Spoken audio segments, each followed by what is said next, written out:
Hello दोस्तों, कैसे हैं आप सब। आज की हमारी कहानी है लालची ससुराल।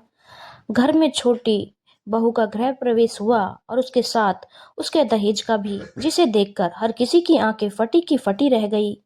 जब से छोटी बहू के साथ इतना दहेज और कार को देखा है, तब से सास ससुर के पैर जमीन पर ही नहीं पड़ रहे हैं। बड़े गर्व से लोगों को बता रहे हैं कि छोटी बहू दहेज में कार लेकर आई है। सुरेश एक व्यापारी है। उसके घर में उसकी पत्नी मालती, बड़ा बेटा राजीव और उसकी पत्नी शालू है। छोटा बेटा आनंद, जिसका कल ही रूबी के साथ विवाह हुआ है। दोनों साथ में एक कंपनी में काम करते थे। वहीं दोनों ने एक दूसरे को पसंद किया और अब दोनों विवाह बंधन में बंध गए हैं। जब से इतना दहेज देखा है, मालती जी अपनी बड़ी बहू शालू को कुछ न कुछ सुना देती, और वह उसे तो वैसे भी सब कुछ सुनने की आदत हो चुकी थी। शालू गरीब घर की ही बेटी थी। उसके माता पिता इतना दहेज नहीं दे पाए। इस कारण अपने सास ससुर, यहाँ तक कि अपने पति तक से उसे सुनना पड़ता।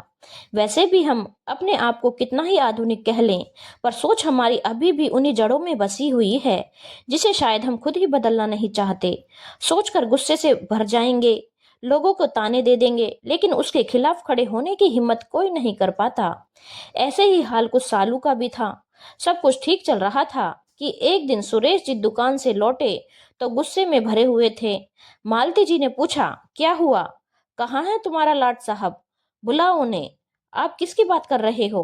बुलाओ अपने छोटे साहबजादे को, उसी से कुछ बात करनी है। किस्मत ही फूटी है हमारी।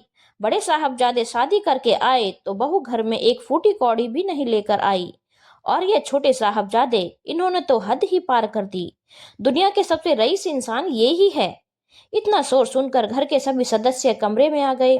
सुरेश जी का तो आनंद और रूबी को देखकर गुस्सा सातवें आसमान पर पहुंच गया। वो चिल्लाने लगे, अरे इतना अमीर हो गया तू, जो गरीबों में दान करता फिरता है। मालती, तुम्हें पता है, यह साहबजादे अपने बीवी का दहेज खुद खरीद कर लाए हैं। रूबी के परिवार ने कुछ भी नहीं दिया, उसके लिए इसने लोन तक लिया है। हे भगवान, इतना बड़ा धोखा। जरूर इस लड़की ने ही कोई जादू टोना किया है। एक से एक बढ़कर मिल जाती है। जरूरत ही क्या थी इससे शादी करने की। पता नहीं लोगों की औकात नहीं होती है देने की, तो बेटियों की शादी करने को क्यों तैयार हो जाते हैं। अपने जाल में फंसा लिया होगा मेरे बेटे को। धोखेबाज परिवार की धोखेबाज बेटी। बस माँ, आप मेरी पत्नी से बोल रहे हो। मैं भैया नहीं हूँ जिनके सामने आप उनकी पत्नी की बेइज्जती करते रहते हो और वह चुपचाप खड़े रहें। हाँ, मैंने दहेज खरीदा है, क्योंकि शायद आप लोगों की नज़र में दहेज से ही एक औरत का मान सम्मान होता है। इसलिए उसके मान सम्मान के लिए मैंने यह सब किया। अच्छा हुआ आपको पता चल गया। जब सम्मान बिकता है तो उसे खरीदने में क्या हर्ज है। अब आप लोग खुद फैसला कर लीजिए।